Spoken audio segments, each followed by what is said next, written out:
Good morning, guys, and welcome back to the videos. This is part 2 of the 47 RE swap. So we're swapping in a dynamic stage 2 transmission. We're taking out the stock unit. So I wanted to go over a couple things right before we get started. We got a 2001 Dodge Ram 3500 behind me, and this is my personal truck. I love it. But the overdrive clutches have been starting to slip, which is the main reason I'm replacing it. It's also worn out. The parking crawl doesn't work, so it's pretty much a neutral, so I gotta use the e-brake to make sure it don't roll anywhere. And there's various other things that make it very irritating, and I'm just pretty much done with this transmission.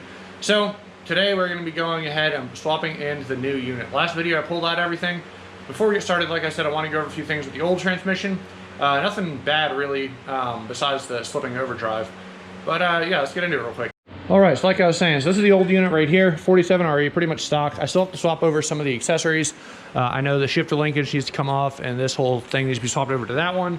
Other than that, I think that's about it. There's a few little adapters here for the trans lines that probably need to go over, and like that's it. So back when I got this truck, the guy said it had an aftermarket converter in it, and I was very curious about that, which is why it's sitting right here. I don't know if this is a reman transmission or not. Looking at it, there's not really anything super distinctive. There's a date 10/16/06, so maybe that was the last time it was replaced, 2006. I don't know. 4773 and then 2000 on the bottom. So it could be 2,000 miles that was on this particular transmission. Who really knows? But if that going off the numbers on the pump anyway, looks like it might have been a reman or it was a pull off from a junkyard or something. Who really knows? The converter in here is an aftermarket-ish converter. CVC is a rebuild company. I just did some research on it, trying to figure out. Stands for like condensed something converters. Something like that. I may have totally gotten that wrong. I'll put it on the screen, whatever it's supposed to be. And then it looks like it was actually replaced in 2019, which is interesting. But it's basically just a stock reman converter, so there's nothing special about this converter, to my understanding. I can't really even find their site, to be honest. I found an article about them, but I can't find this particular converter for sale anywhere. So who knows if they just stopped or what. I'm gonna go ahead and pop this back on, then I gotta get this back in that box. Actually, I'm doing this by myself, so I wound up using a ratchet strap, a cushion, and just kind of I guess deadlifted it in. So it is working, but this honestly is the primary reason I go to the gym. Got to go ahead and get transmissions moved around. Hopefully not more than this one time. But yeah, so that's pretty much that. And I'm gonna go ahead and put the converter back in probably after it's in the box, so it's a little lighter. And we'll go ahead and start installing the new one. All right, started working on removing the flex plate, the old one. So right here, this tool, OTC 747A1. Or 1A. Let me go ahead and show you what it's doing real quick, and it's very helpful for getting stuff like this off. That tool goes right there, and it comes from the front side. There's a second hole. One's for the torque converter bolts, the other one is for that tool, and it goes through, and it's an engine lockup tool. So it goes through, catches the flex plate right here on the teeth that the starter uses, and then you just have a ratchet hanging off that leaning against the frame. It lets you loosen up all these bolts without actually moving the moving anything back here. So you're gonna put your time lapse. I'm gonna go and pop this out, and then we will continue.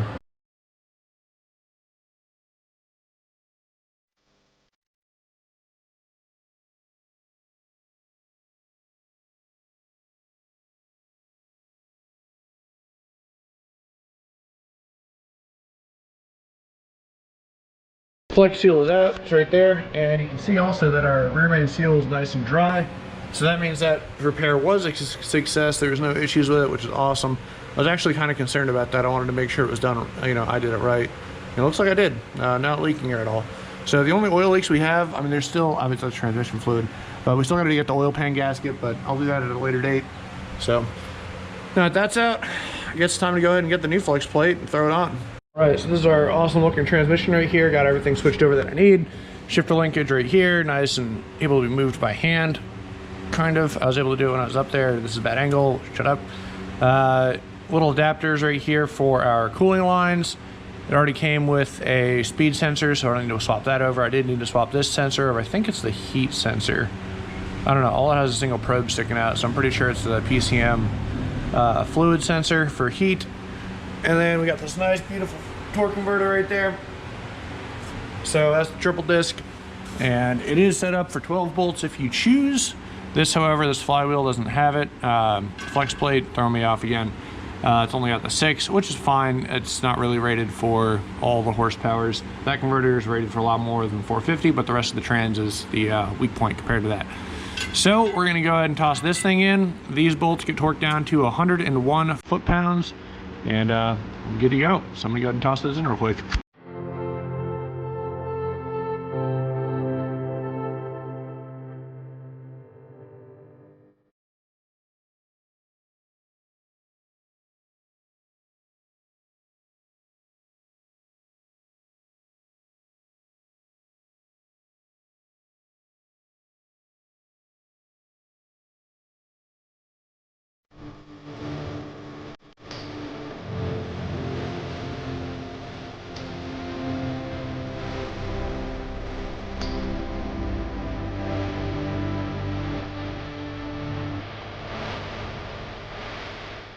So next up, we're gonna go ahead and slide the transmission out of here and get it lined up.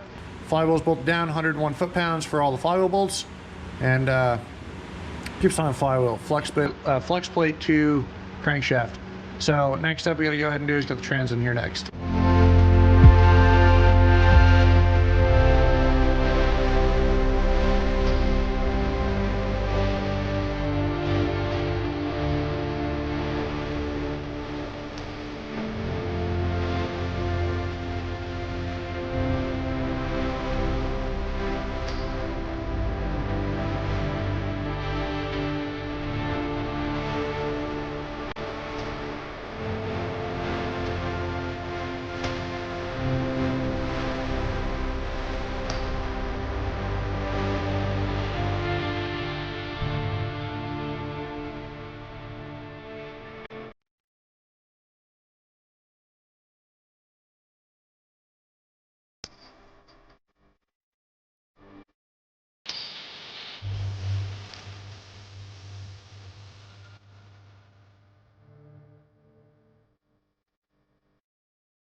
So instead of dropping it down just yet, I'm gonna go ahead and get all these bolts tightened up just because they're not too hard to access at the moment. That's the top one I was talking about a while ago, way up there. But the bell housing to the engine adapter plate bolts are all bolted down to 24 foot-pounds. That's what I'm doing. I'm gonna go ahead and torque these down on this side, knock out the other side, and then we'll drop it down on top of the cross member. All right, so the bell housing bolts are all torqued down. So now we go ahead and drop this guy down and get the jack out of here. And then transmission will fall down in a little bit. It's a little tight because the this thing isn't perfectly centered, but once we get it down, I'm gonna tighten these bolts up real quick and she'll be in. So I'm gonna tighten down the cross member bolts. If you're wondering where this cross member came from, this is from Maverick Diesel. It's a tubular cross member and I absolutely love it. Makes getting it in and out a lot easier. The stock one's not too bad, but it kind of sucks. And this is just a much better design in my opinion. It's a little pricey though, it's about 300 bucks. So that's what it is, but I'm gonna go ahead and button this up real quick, get this done, and then we'll continue on and button up this whole side of the trans up in here. And we're getting pretty close.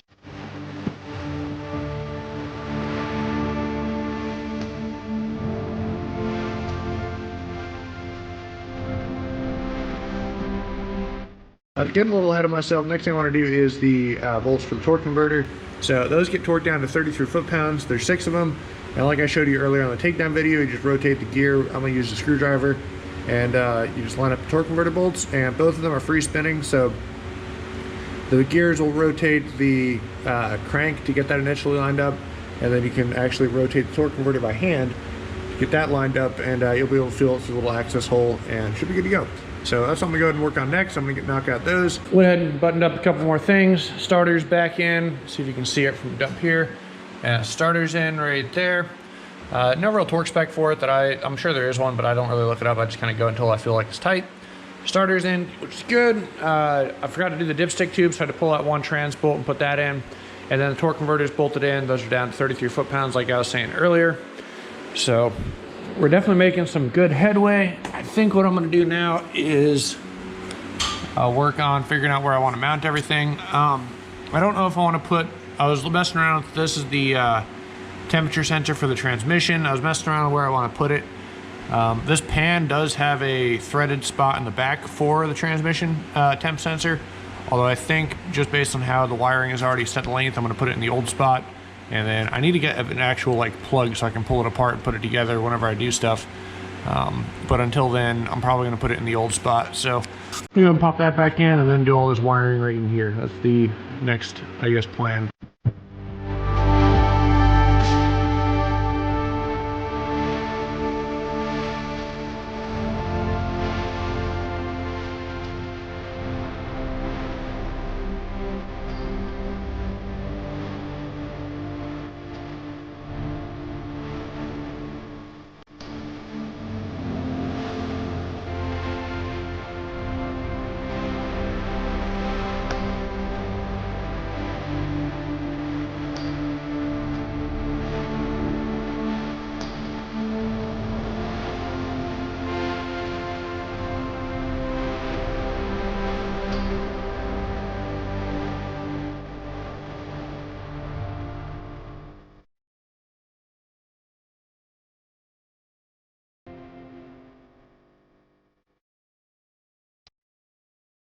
Hello.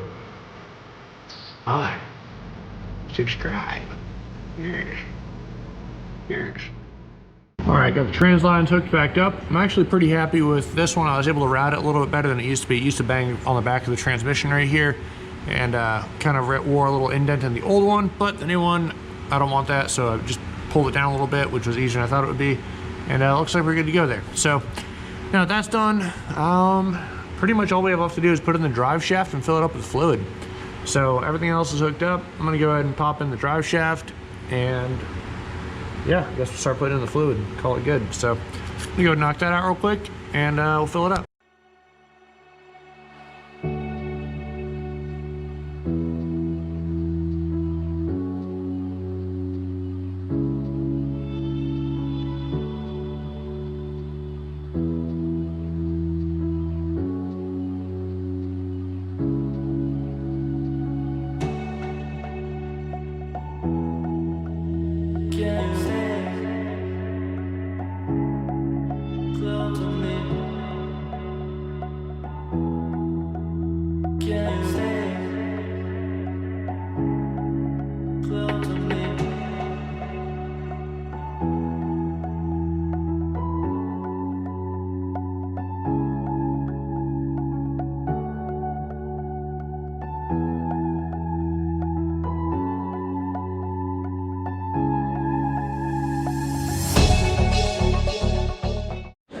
All right, I'm not gonna lie, I'm getting pretty beat, but we're on the home stretch. So everything is buttoned back up. All we need to do is add in our transmission fluid.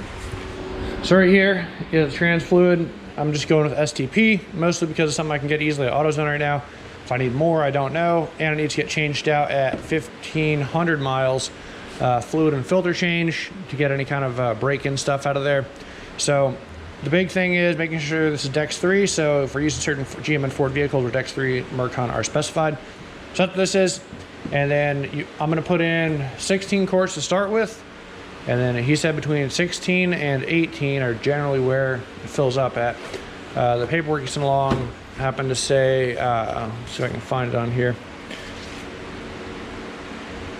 Yeah, the things that came along with it happened to say it was closer to 18 to 20 quarts. So hopefully I'm not too short. But got to add in one thing of lube guard, I guess a modifier. I didn't realize he put this in there. He said he was going to, but I didn't see it. So I ordered 2 more, which are right there. But I'll use 1 more when I do the next fluid change, or I got to call the shop and see how that works, because a fluid change obviously doesn't fill out all 16 or 18 or whatever comes out to be quarts. So we'll figure that out when the time comes. But further ado, I'm going to go ahead and pop in the fluid, and then we're going to start it up. Probably going to do like Yeah, we'll do like the 16 quarts or so, turn it on, get everything to run around. Yeah, so we'll do like the 16 quarts or so, turn it on, run it around, and then I did ask if I need to run any kind of, I need to fill the torque converter or anything. He said don't worry about it, it'll fill up pretty quick. So this is what it is. We're gonna go ahead and fill it up and see what happens. All right, so just got off the phone. He was saying 12 quarts to start with, turn it on for a couple seconds, turn it back off, see where it is in the dipstick after that, and then fill it up with 3 more quarts. That'll be at 15. And then he said after that, go ahead and drive it around a little bit. And basically I'm just gonna get it warm and see where it falls in the dipstick. And from there, I will add accordingly. So he said usually it comes out to about 18 quarts, but we shall see. So that's kind of where I'm gonna be at. And yeah, it should be good to go.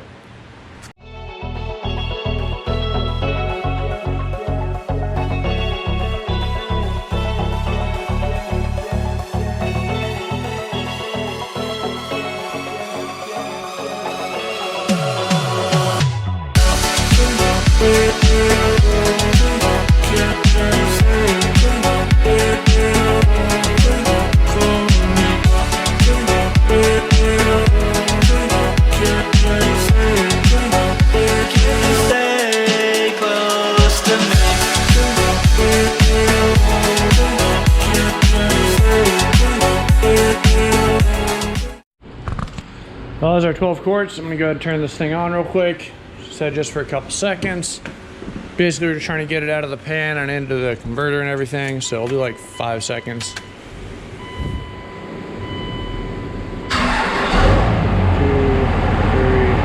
4, 5. All right, now that's that. We're gonna go ahead and put in 3 more quarts.